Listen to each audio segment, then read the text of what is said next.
This is about the defense mechanism. What do you do when you encounter a failure? Like maybe a breakup or a failing grade by missing a deadline, either a loss of a job or the pain of being rejected or by being bullied.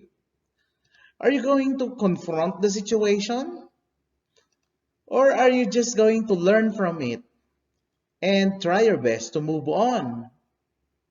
Well, regardless of what would be your choice, your ego will have to carry and experience the hurt and impact. But sometimes our brain has a plan for us. Without our knowledge or consent, the brain may deploy what we call the defense mechanism. And this will allow us to deal with the bad situation, well, at least for a while or temporary. Defense mechanism is a psychological strategies brought into play by the unconscious mind to manipulate, deny, or distort the reality in order to defend against the feelings of anxiety and acceptable impulses to maintain one's self-schema. Our brain is doing the defense mechanism in order to cope up with unbearable thoughts, feelings, and wishes. It will protect our personality from emotions and self-esteem. It will reduce the impact of physical pain. And I have devised a code, same. The following are the list of ego defense mechanisms, further classified into three. The first one is what we call the primitive. It is the first to occur developmentally. It reduces the tension to a lowest possible point. The list below are those primitive ego defense mechanisms that is considered to cause the death instinct. That simply means it is inwardly directed as self-destructive, but then later on it will turn outward as an aggressive defense mechanism. The opposite would be the matured defense mechanism. This kind of defense mechanism is to be healthy and is consciously related with reality. There can be an uncomfortable thoughts when using this matured ego defense mechanism, but deliberately it will lessen the threatening situation. And the less primitive are the following lists, which are considered to be midway between the primitive and the matured. Compensation as a defense mechanism. This pertains to an overachievement in one area. That is in order to offset the real or the perceived deficiencies in another area. This defense mechanism is easy to remember. When you are weak in one of the skills or in one of your endeavor, then you will turn into another skills in order to offset or to balance the situation.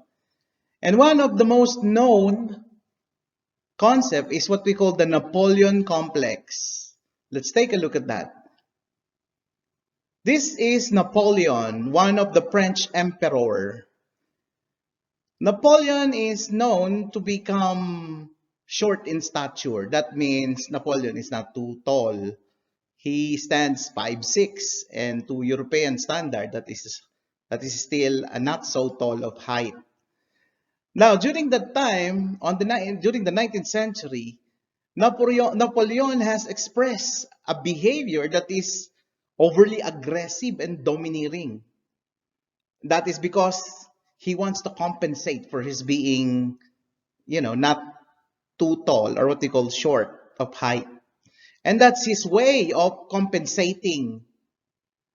Now, another example here is a nurse with a low self-esteem. And this nurse has done double shift of work. That is in order to show to her supervisor that she is deserving of becoming one of the staff. And the third example here is a boy or a student who feel that he's not so good in cognitive learning, or not he's not so good in school, in academics. And in order to cover up and to make up and to offset his weakness in academics, then he turned himself into an athlete where he dominated that skill of life. This is compensation. Substitution as a defense mechanism. This simply means replacing the desired gratification with one that is readily available. Now, from the word itself, substitution, that means substitute. So there must be an original gratification, or there must be an original something that you long for, that you wanted to come up with or achieve. But unfortunately, that is not within your reach. So what you are going to do is to substitute for that something. Let's take an example here. In our example, there is a woman who would like to have her own child, or children, as we say. But in the course of her married life, during the first 5 years, she was not able to bear one. And that is so saddening. In that situation, she needs to substitute her gratification, which is to have a child or children. So in that case, she opens up a daycare center. Okay. As you may see now, she is playing along and working with and dealing with her gratification, which is to have a children. And that is a wish or gratification fulfilled. And that is substitution. Conversion as a defense mechanism. This is an expression of emotional conflict through the development of a physical symptoms that is usually a sensory motor in nature. Now let's get the word. Conversion, there is an emotional conflict. And when we speak of emotional conflict, this is psychological. That means it is mental in nature. This conflict in your emotion will be converted from the word conversion into a physical symptoms. And this will manifest as sensory motor in nature. Let's take the first example. This is our first example. There is this teenager, adolescent, maybe a little younger at your age. This teenager is forbidden to see an X-rated movies. That is, look at this computer. There is a censored part. And SPG, that's what we call it. But this teenager is still tempted to watch this porn because he is being pressured by their friends. And in so doing, he is being forbidden. I mean, his mom or his family members is telling him, oh, do not do that. And then that X represents that forbidden thing. And in the process, as his emotional conflict is still ongoing, then he suffered from a sensory motor impairment, and the teenager lost his sight, and there he comes now.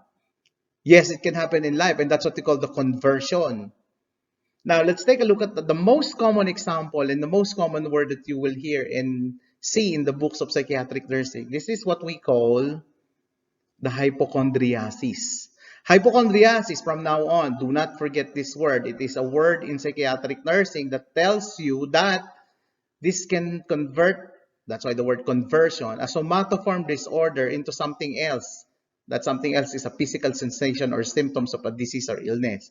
And this is very common to you guys. Now that you are on your level 3 of nursing, you will feel some symptoms and signs in your body. Let's say at this moment, you have a cough and there's a pain in your throat. As a nursing student, you might wonder that this can be a symptoms of COVID. And The sad part about that is you know a lot about your anatomy and physiology, and you're magnifying every small and nonsense signs and symptoms into a magnified one. Look at that. This picture shows that a nursing student is trying to look at the mirror and she's using a stethoscope. That's funny. But that is what we call hypochondriasis. So from now on, if you feel the same thing, the same way, this is a defense mechanism called conversion. Identification as a defense mechanism. Modeling actions and opinions of influential others. This is how we will define identification. At your age, while you are still searching for your identity or your personal, your social, and occupational stature in life or goal, you are looking for somebody. And that somebody is somebody you want to become an idol. That's why you call him my idol. And this will influence you. You are going to identify who you are going to become in the future by looking into somebody. Let's take the first example. And there you have it. A nursing student. And that's you. Now, this nursing student wanted to become an ICU nurse. Wow, that is a specialty in nursing field. This is because she admires her instructor. Wow, she found out that there's some good in her instructor, and that motivated her, and she called it as idol. And then sooner, 5 years later, 10 years later, she used to become an ICU nurse in an international hospital. That's the first example. Let's take a look at the second example. This is a picture of father and son. His father loved playing hockey, ice hockey. And if you may see, he's wearing his uniform and holding that club. And the son is always going with him, and later on, the son is wearing the same uniform and playing the same game. And that is his father is now his idol, and he identified himself as like father, like son. And that's how simple we will recall identification. Do not forget this example. Like father, like son, identification. Displacement as a defense mechanism. It refers to the ventilation of intense feelings towards a person that is less threatening than the one who aroused those feelings. Meaning, there is this negative emotion from somebody, and that negative emotion will be displaced, meaning that emotion must be transferred to somebody, and that somebody must be the one who is less threatening to him. Let's take the first example. In the first example, you may see that there is a boss, or what we call a manager, and he is on the top of his lungs. He is shouting at his subordinate, which is an employee. Maybe something wrong happened today in his workplace or in a company. And after that scene, the employee went home. And at the second scene, you may see that this guy is pointing his finger at his wife. He is now trying to redirect that negative emotion he felt a while ago to a less threatening person, his wife.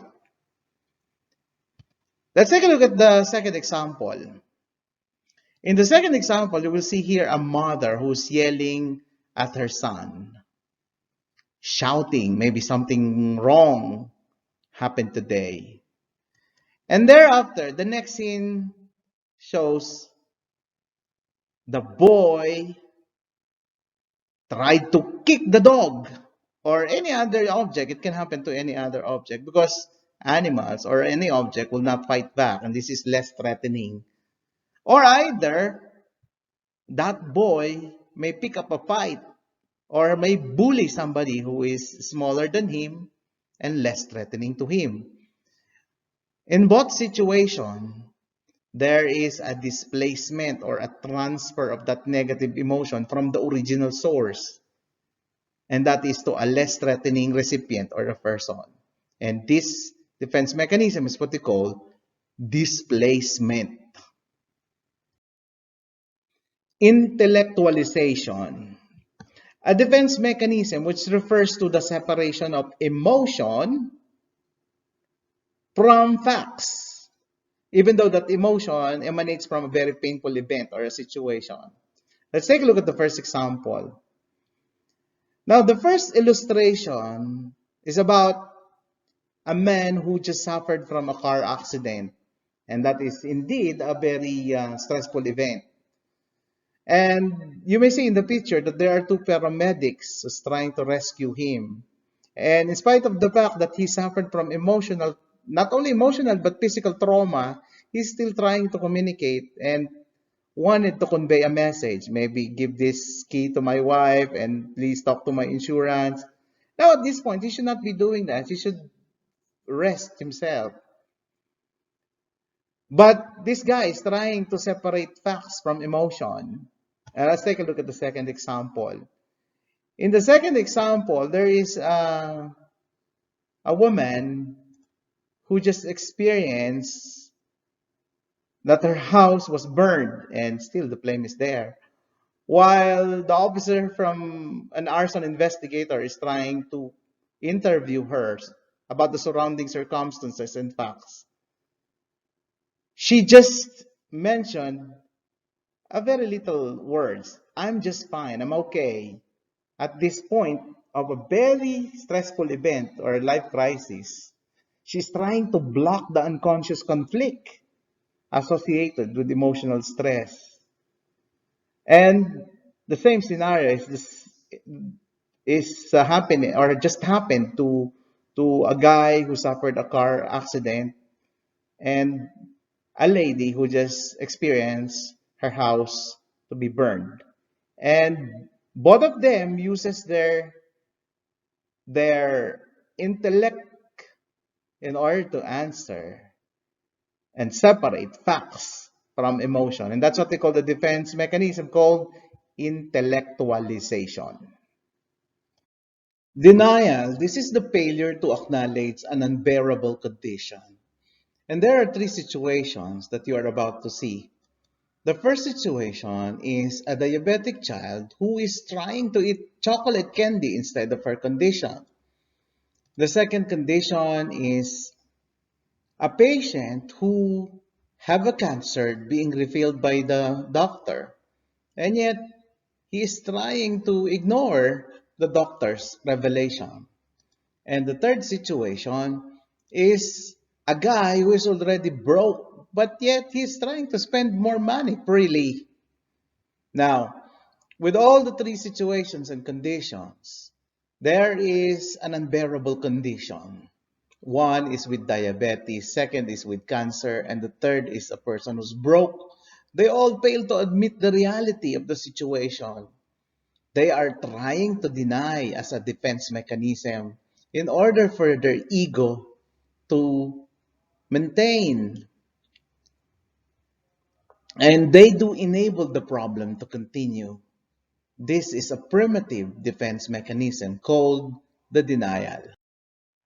Introjection as a defense mechanism. This refers to accepting another person attitude, belief, and values, and he is considering it as his own.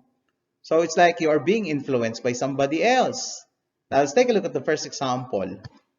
In the first example, nowadays, a lot of teenagers are very fond of watching Korean novelas and some other Asian movies. But to you, you don't like it. However, in the process, if somebody else or your loved ones used to watch this every day and you cannot help but, do the same thing, it's like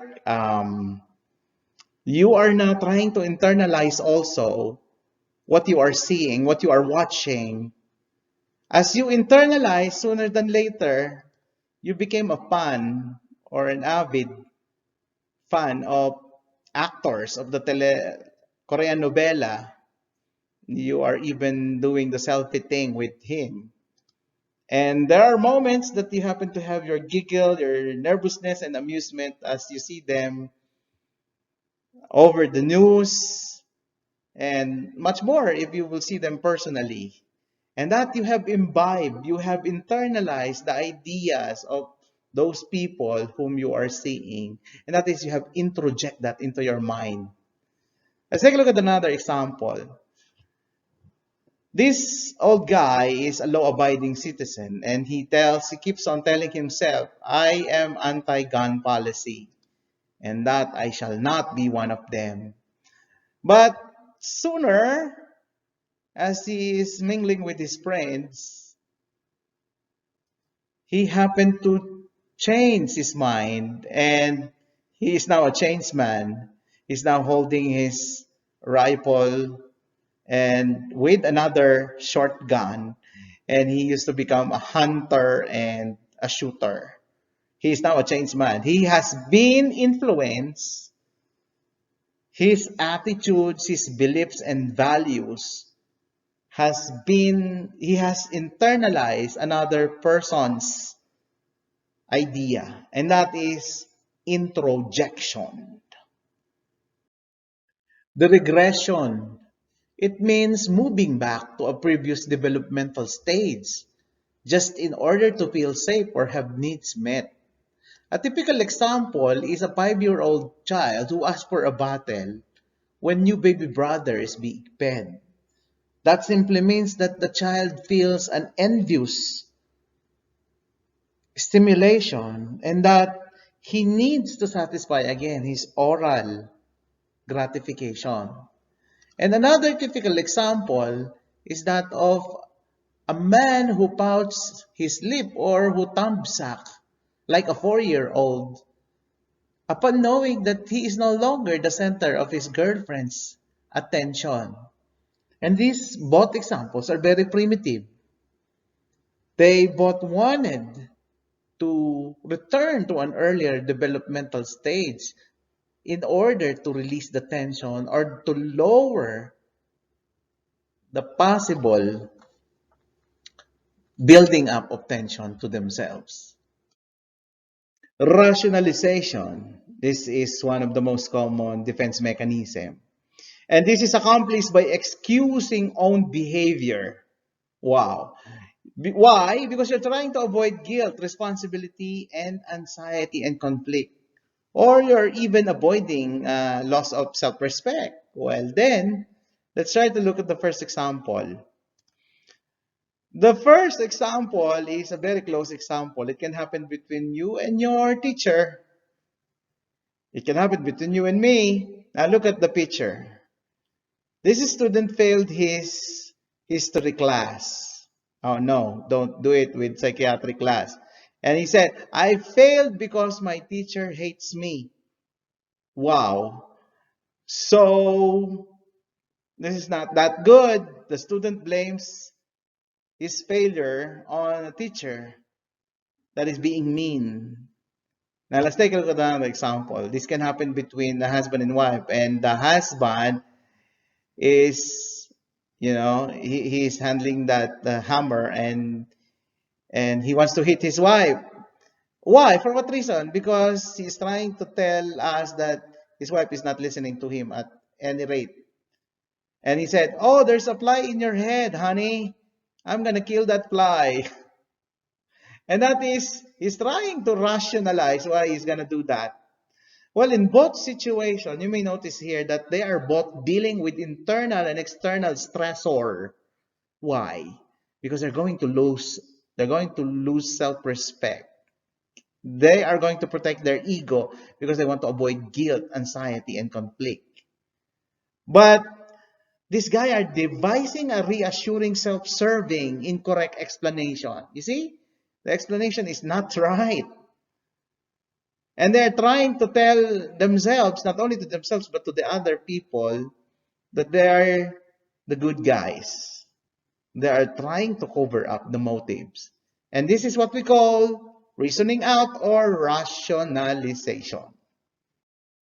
Dissociation. This defense mechanism requires a temporary alteration in the consciousness or identity of the persons involved. Because this dissociation deals with emotional conflict. And one of the typical example is a person who suffered from amnesia that prevents him from recalling the yesterday's auto accident. And the second illustration is about an adult who remembers nothing of a childhood sexual abuse. Now, the first incident is a memory alteration of a tragic accident causing confusion of severe memory disruption. While the second scenario is an unresolved, sorrowful, childhood bitter, unbearable memory. While both scenarios demands that it should reveal an intense mental conflict and resolution, even for temporary. And this is what we call the dissociation. Sublimation as a defense mechanism.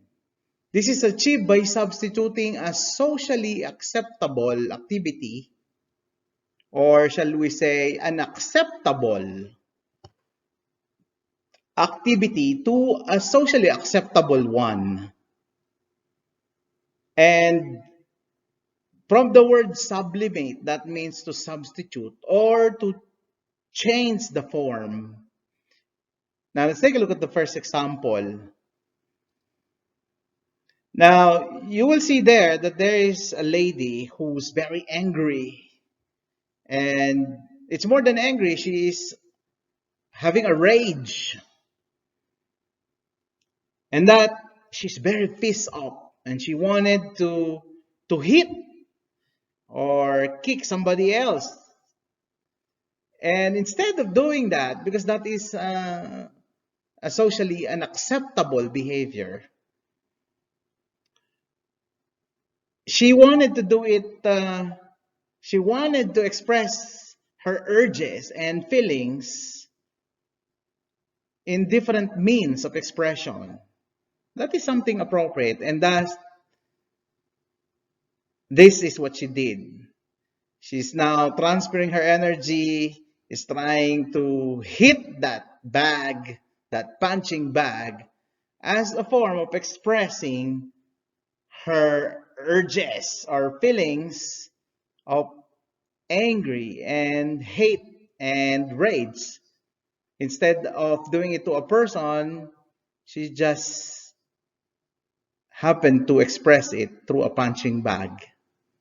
Now, another example is the avoidance of smoking. And probably this applies to a lot of persons, especially if you're a teenager. You might have promised yourself 10 years ago that you're going to change, but you're not doing it. And in this case, you have a teenager who really wanted to avoid smoking. And instead of having that oral gratification, she just turned to bubble gum. Bazooka is one of the most common bubble gum. And that's something else that is socially acceptable. And in our third example, instead of being hooked into drugs, either an injection form or a tablet form, especially if you're a nurse, you have a good access to medication, and even alcohol and the marijuana thing, instead of being hooked into that, this guy has turned into the love of music. He's now a musician, and he has turned that unacceptable behavior to something that is acceptable. And you may notice in our examples that they have sublimated, they have substituted, they have changed the form, but not the essence. Meaning the rage is still there, the avoidance of these drugs and cigarette is still there, but the form is different now, as you may see. They have changed their outlet or means of expression from inappropriate now to something that is positive or socially acceptable, and that is sublimation. This is projection. the unconscious blaming of unacceptable inclinations, or a thought of an external object.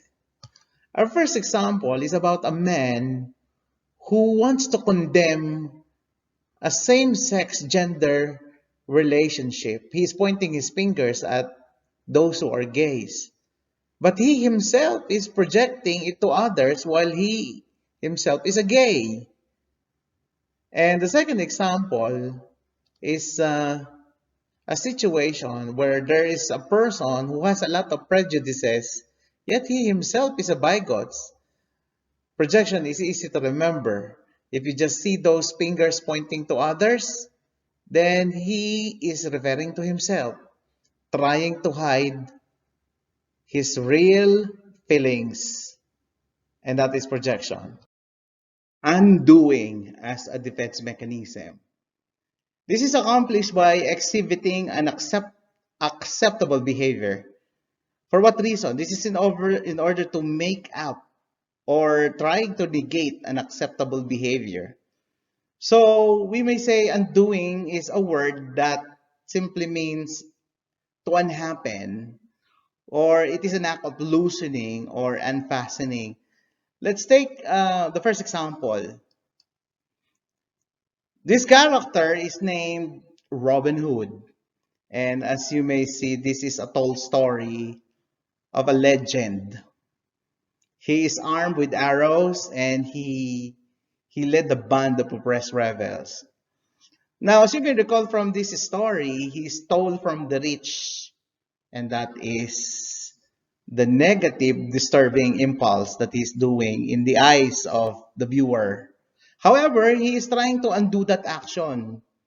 Although he stole from the rich, he gave it to the poor. And that seems to be an act of his undoing. He is trying to loosen the disturbing impulse and a negative impression. By this means, instead of becoming a villain or a scoundrel or a thief, he made himself a hero then. He gave his gold and those gold coins, he gave it to the poor. Let's take a look at the second example. Now, from the picture, you may see that this is happening between two lovers. The guy, as you may see in the picture, is bringing a huge, gigantic sunflower, as I may look at it. And this is his means of saying, I'm so sorry. And he is trying to undo things. Maybe he might have committed unfaithfulness or a wrong thing. He might said a hurting word or words, and this is his means of saying I'm sorry. And if you will read the caption, is this flower big enough to get me out of trouble?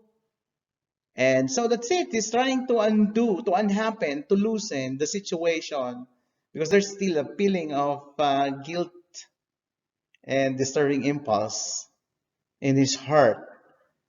And he's trying to revert that feelings into a symbolic level, and that symbolic level is the flowers. So ladies, be aware now that you know the meaning of undoing. If your boyfriend will deliver a flower at your door, think again, think twice. And this symbolizes a defense mechanism called undoing. Reaction formation. As a defense mechanism, this refers to acting the opposite of what one thinks. Not only thinks, but even feels.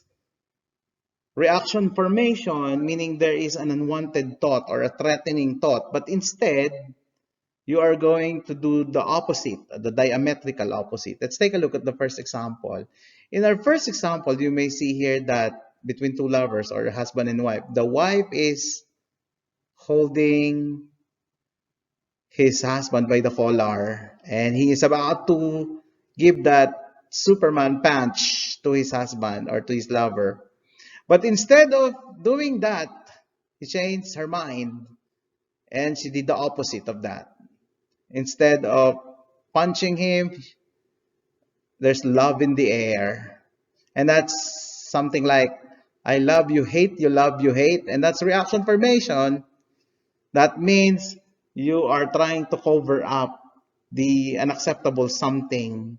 Instead, you're going to adopt the opposite stance. Let's try to look at the second example. This is the rude and unruly boss or a manager.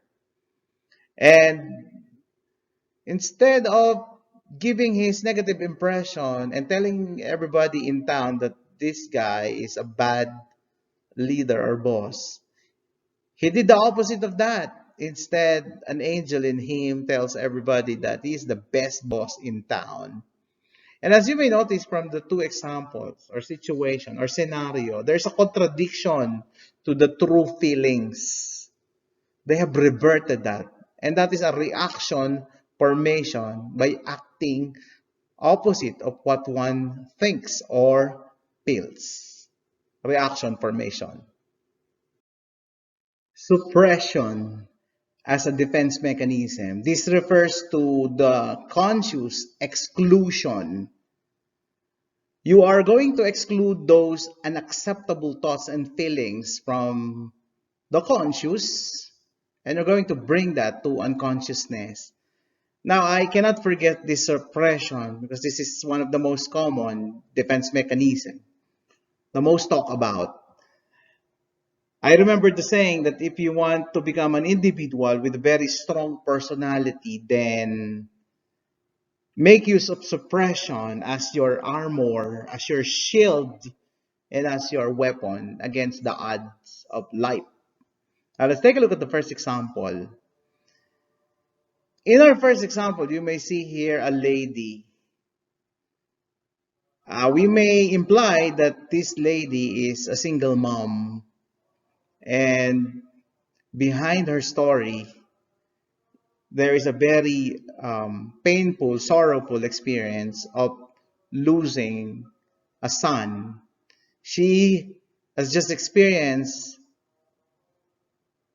death of her son. And at the moment, she wanted to cope up. She wanted to focus on her career. She wanted to win, to survive, to prove that she can make it. And in the process, she's trying to suppress that painful feeling that she's experiencing right now, but instead focus her energy into her career. And that she is trying to suppress that negative emotion, that distressing mental content, and she's doing it voluntarily, and she's putting up an effort in order to do that, bringing that distressing mental content out of consciousness. But until when? Until she finds an opportunity to cope up and until she have adapted to the situation. And that is suppression. Let's take a look at the second example.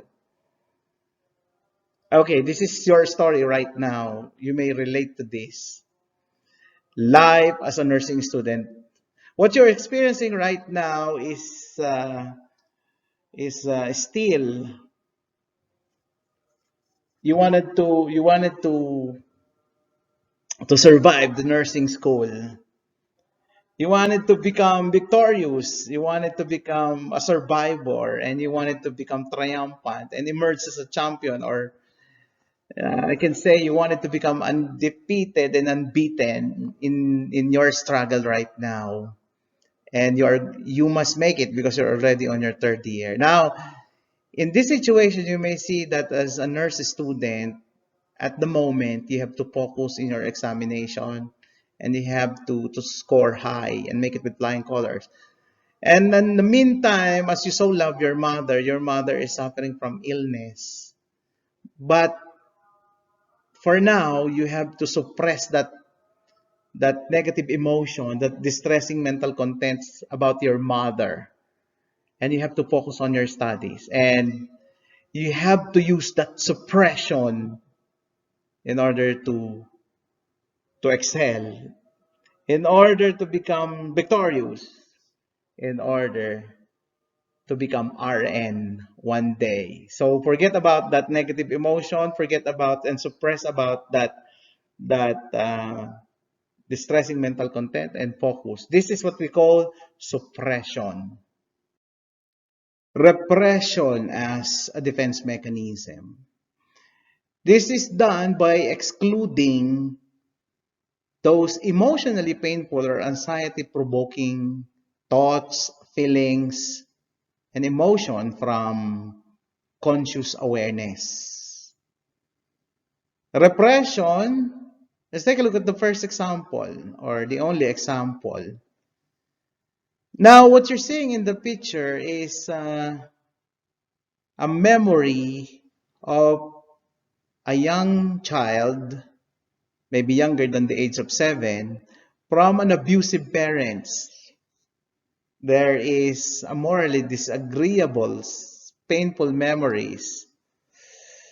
And this is not only a hurting words, but physical abuse sometimes. There is a very unpleasurable, provoking mental contents in this situation. And even when you grow old, these memories keeps on haunting you. That means it is still at the back of your mind and it's happening. And what you are going to do when you repress the thing or repression is that you're going to exclude those distressing memories, thoughts, or feelings from your consciousness. There is an exclusion of that aggressive childhood memories, that those unwanted mental content. And oftentimes, student nurses are having confusion about repression and suppression. Well, the only thing that matters here as their difference is that repression is happening unconsciously while suppression is happening consciously. We will look into that details in the next slide. As I have mentioned earlier, there is always indeed confusion between suppression and repression, not only because they sound the same. Let's look into the detail. Let's focus into their differences. Now, what you're seeing in the picture at the left side of the slide is that you will see this caricature as experiencing anger. And to differentiate suppression from repression, look at this caricature of a child. The child is angry and give him a little some time. Count up to 10. 1, 2, 3, and so forth until you reach 10. Count of 10. Look at this picture of a caricatured child. Still, after the count of 10, he is still having this facial grimace of anger. He has this roaring feeling. You are done counting 10. He tried to suppress the feeling consciously. Take note of the word. Consciously. But still, the feeling is still there. He is trying to suppress the impulses. And then look at the other side, repression. Without counting up to 10, there's already a cheerful smile in his face. Because he has forgotten that anger unconsciously. He has denied that impulses with the help of his mind. This one needs to put forth an effort. That this one is no need an effort. That's simple. Let's look into further details. Repression and suppression. Repression at my left and suppression at the right. Now take a look at the differences of the word. Okay. Repression is unconscious, while suppression is conscious forgetting. And suppression is forceful, while repression, let the mind do the thing. Okay, that's the first difference. The second difference is the repression is, of course, you are unconscious. You are not aware. But on the other side, suppression, you are aware. It's like unconscious and conscious. On the third level, Repression is the subconscious mind that is doing the task. And at the right, suppression, it is the conscious mind. As you may remember in our discussion of psychoanalytical theory of Simon Freud, if you still remember the icebergs analogy, subconsciousness is represented by the bigger part of the icebergs that is submerged, and the consciousness is that tip of the icebergs. So that makes sense, the difference between repression and suppression. Do not forget that. Resistance as a defense mechanism. This can be shown either by an overt or covert antagonism. Now, speaking of covert, that means that is being shown or obviously pointed, while covert is from the word to cover, not to be seen. And this is your opposition. That's why the word resistance, either a covert or overt antagonism, and that we call this a resistance. What do you resist? Those situations that can produce you anxiety. You are trying to resist that. Let's take one example. In a real life situation of a nurse, death and dying is one of the mentally disturbing situation that you nurses will experience. But sooner than later, you're gonna get used to it. And you can still feel it, definitely, because you're only human. In that situation, if you will use a defense mechanism called resistance, here's what you're going to do. In your busy world, in your everyday activities, this will happen, that instead of seeing the patient die, instead of seeing them before your very eyes, especially now in the case of pandemic, there's a lot of people, hundreds and thousands of people died every day. And if you're too busy, you're just going to resist that painful, encompassing, deep-seated opposition in your mind that you want to get away with those anxiety-producing situations. You're going to apply defense mechanism of resistance. Let's take a look at the second example. In the second example, you may see here that we have here a judge.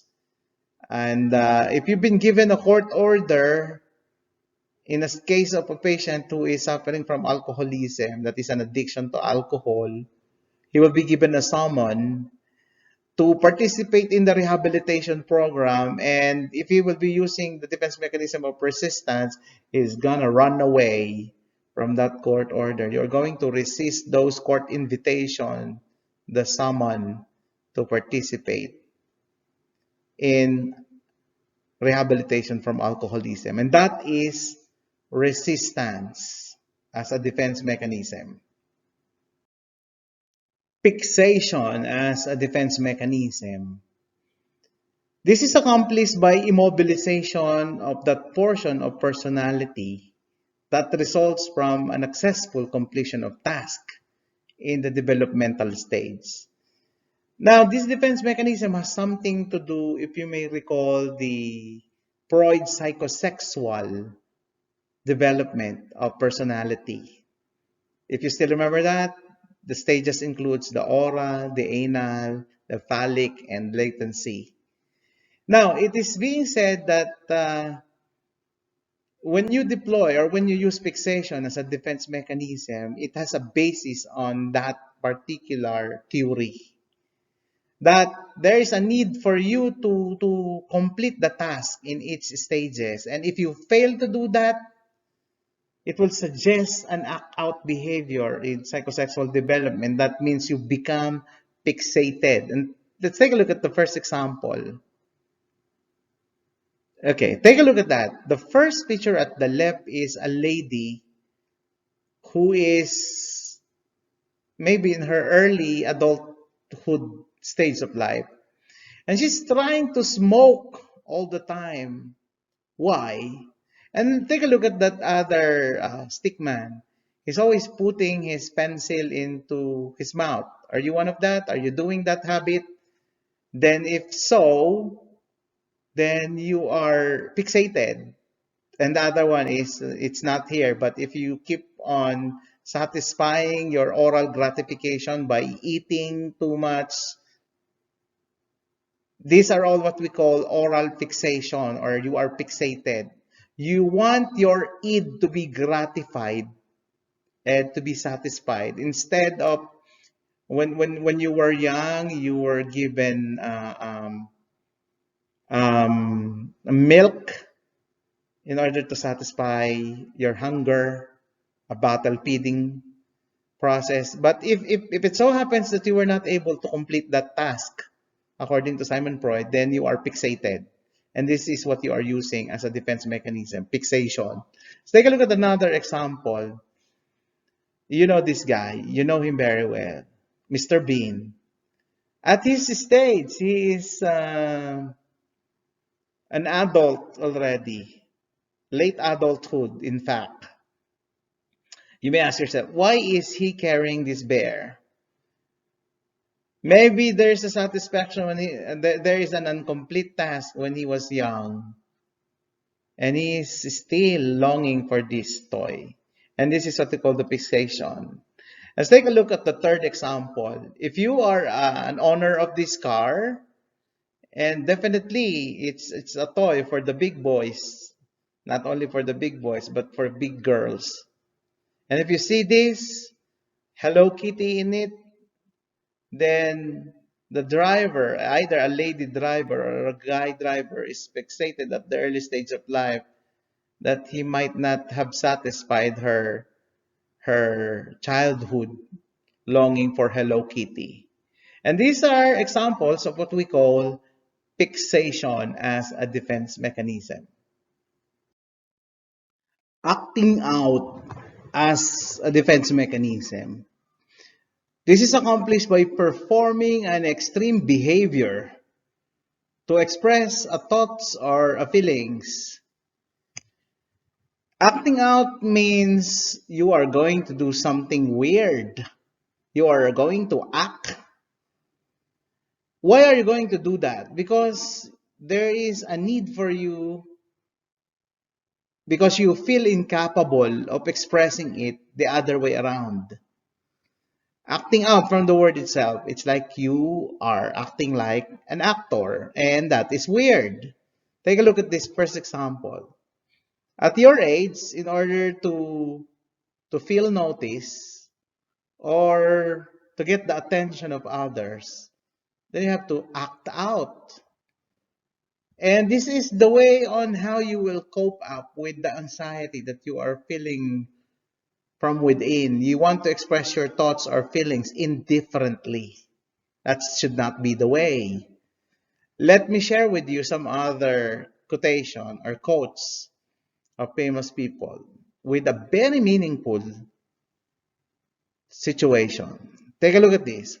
Stephen Hawking, he said, quiet people have the loudest mind. Another one. The dogs with the loudest bark are the ones that are most afraid. This is very meaningful. So, if you are inside the room, let's take a look at this. An empty vessel makes the loudest sound. And the last, by Denzel Washington, as he narrated from Frank Lucas, the loudest one in the room is the weakest one in the room. So, you take it from experience. Those who have a very weak personality, or those who do not know anything, are those who will be doing a lot of talking. And that is what we mean by acting out as a defense mechanism.